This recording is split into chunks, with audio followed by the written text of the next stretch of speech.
অ্যানিভার্সারির দিনকে চলে গেলাম ভূতনাথ মন্দিরে পুজো দিতে। হ্যালো সবাইকে, ভালো আছো তো সবাই? আজকে চলে এলাম আবারও একটা ব্লগ ভিডিও নিয়ে। গত 26শে ফেব্রুয়ারি ছিল আমাদের বিবাহবার্ষিকী। সেই উপলক্ষে আমরা দুজন চলে গেছিলাম ভূতনাথ মন্দিরে পুজো দিতে। আর ভূতনাথ মন্দির আমাদের বাড়ি থেকে লঞ্চ ঘাট পেরোলেই চলে যাওয়া যায়, তাই লঞ্চ পেরিয়ে চলে গেলাম মন্দিরে। তো লঞ্চের মধ্যে বসেছিলাম, তার মধ্যেই দেখো এই যে গঙ্গার কি সুন্দর দৃশ্য না, বেশ কলকাতাটা ভালোই দেখা যাচ্ছে। তো আমি আমার বর দুজনে বসে এই গঙ্গার সুন্দর দৃশ্যটা উপভোগ করছিলাম, কি ভালো লাগছিল। তোমরা কারা কারা এরকম লঞ্চে করে বিভিন্ন জায়গায় যাও? আমরা শুধু এই ভূতনাথ মন্দির বা উত্তর কলকাতা হাতিবাগানের দিকে গেলে এরকম লঞ্চে করে যাই, যখন আমরা ঠাকুর দেখতে যাই তখন এরকম যাই। আর দেখো এই দেখো হাওড়া ব্রিজটা দেখা যাচ্ছে, কি সুন্দর একটা দৃশ্য। খুবই ভালো লাগে এরকম দৃশ্য দেখতে, সবসময় তো দেখতে পাই না, যদিও লঞ্চ ঘাট বাড়ির কাছাকাছি, তাও আমরা এরকম লঞ্চ পেরিয়ে খুব একটা ওই পারে যাই না। তারপরে চলে এলাম ভূতনাথ মন্দিরে পুজো দিতে। আমরা যখন মন্দিরে ঢুকেছিলাম, মানে মন্দিরের কাছ অব্দি গেছি, তারপরে দরজাটা বন্ধ হয়ে গেছিলো, তার জন্য কিছুক্ষণ ওয়েট করছিলাম, তাই দাঁড়িয়েছিলাম। তারপরে পুজো দিয়ে দিলাম কিছুক্ষণের জন্য, মন্দির 10 মিনিটের জন্য বন্ধ হয়ে গেছিলো, তারপরে পুজো দিয়ে দিলাম। এই যে দাঁড়িয়ে আছি দেখো, দুজনে মিলে ঠাকুরের ডালা আর গঙ্গা জল নিয়ে। তারপরে ওখান থেকে পুজো দিয়ে চলে গিয়েছিলাম হাতিবাগানের কাছাকাছি একটা রেস্টুরেন্টে খেতে, যেহেতু বিবাহবার্ষিকী সেই উপলক্ষে ছোট্টখাট্টো একটা নিজেদের মধ্যে সেলিব্রেশন।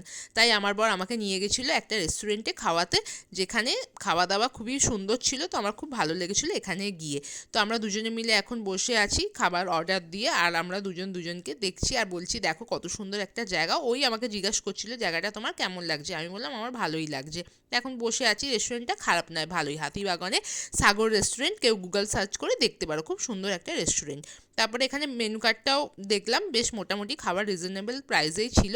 তারপরে আমরা অর্ডার দিয়ে দিলাম এখান থেকে। তারপরে আমরা স্টার্টার্সে অর্ডার দিয়েছিলাম ফিশ ফ্রাই দুজনের জন্য, আর মেন কোর্সে দিয়েছিলাম চিকেন বিরিয়ানি, গার্লিক চিকেন আর ভেজ হাক্কা নুডলস, যেগুলো খেতে খুব ভালো ছিল। এখানে খাবার দাবার রিজনেবল প্রাইসে বেশ সুন্দর খাবার দাবার, আমাদের খুবই পছন্দ হয়েছিল। তোমরা চাইলে কেউ যেতে পারো, দেখে আসতে পারো, আমাদের কাছে তো খুবই ভালো লেগেছিল।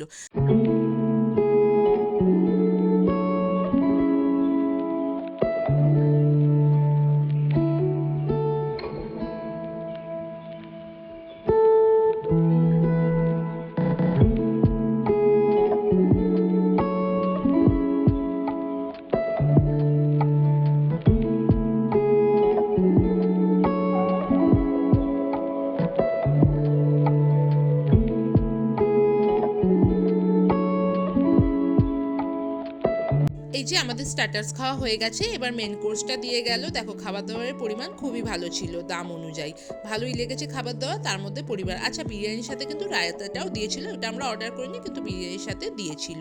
আর খাবার দাবারের টেস্টও খুব ভালো ছিল। এই যে গার্লিক চিকেনটা তো আমার ভীষণ ভালো লেগেছিল। এই যে আমাদের খাওয়া দাওয়া চলছে, এবার খাওয়া দাওয়া শেষে আমরা দুজন আবার ব্যাক করলাম ওইভাবেই লঞ্চ পেরিয়ে, যেভাবে আমরা গিয়েছিলাম ওখানে। তো আমাদের লঞ্চ পেরিতে খুব ভালো লাগে বলে আসা যাওয়া দুবারই আমরা লঞ্চ পেরিয়েছিলাম। তাহলে আমরা আমাদের মতো করে আমাদের দিনটা সেলিব্রেশন করলাম। তোমরা কে কীরকম করে তোমাদের দিনটা সেলিব্রেশন করো? আমার কাছে এটাই যথেষ্ট, আমি এটাতেই খুব খুব খুব খুশি। আর আমাদের সবাইকে আশীর্বাদ করো, আমরা যেন সারা জীবন এইভাবেই থাকতে পারি।